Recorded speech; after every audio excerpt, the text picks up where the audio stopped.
खुलुमबाय लोगोफोर, दिनै आं नोंसोरनो मोन 10 जिकेनि सोंनायनि फिननायखौ लानानै फैबावबाय। नोंथांमोना भिडिअखौ मोजां मोनोब्ला अन्नानै लाइक, शेयार आरो साबस्क्राइबबो खालामलां। दिनैनि गिबि सोंथियावनो दं, भारतआ खमसे खम बेसेबां बोसोर इंराजफोरनि गुलाम जाना थादोंमोन? अपशनाव दं ए 50 बोसोर, बि 100 बोसोर, सि 200 बोसोर, डि 300 बोसोर। बिनि थार फिननायानो जाहैबाय सि 200 बोसोर। नैथियाव दं, खान्थाला बबे हादरनि माहारियारि फिथाइ? अपशनाव दं ए नेपाल, बि श्रीलंका, सि आमेरिका, डि पाकिस्तान।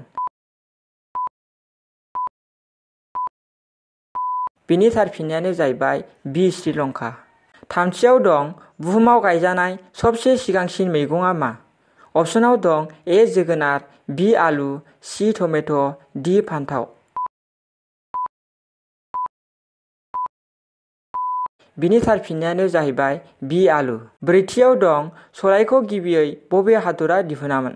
अपशनाव दं ए भारत, बि इंलेण्ड, सि जापान, डि आमेरिका।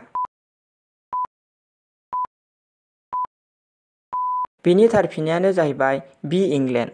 बाथियाव दं, सनानि मन्दिरा भारतनि बबे नोगोराव दं? अपशनाव दं ए जयपुर, बि आग्रा, सि उदयपुर, डि अमृतसर। बिनि थार फिननायानो जाहैबाय डि अमृतसर। दथियाव दं, मानसिया सानसेयाव बेसेबां दै लोंनो नांगौ?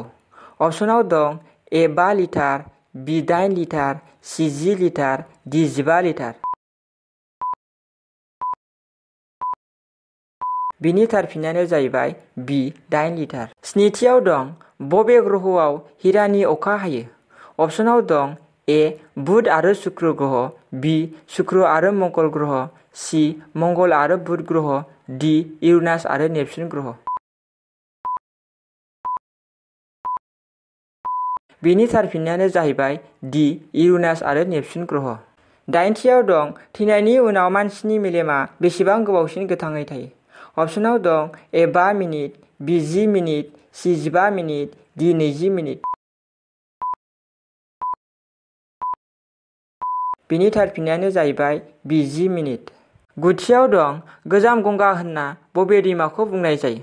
अपशनाव दं ए बुरलुंबुथुर, बि नर्मदा, सि गदाबरी, डि यमुना। बिनि थार फिननायानो जाहैबाय सि गदाबरी। जोबथा आरो 10थि सोंथियाव दं, बियो मा हादर जायहा आर्मि सान्थ्रिफोर गैया? अपशनाव दं ए रासिया, बि जापान, सि नेपाल, डि आइसलेण्ड। बिनि थार फिननायानो जाहैबाय डि आइसलेण्ड।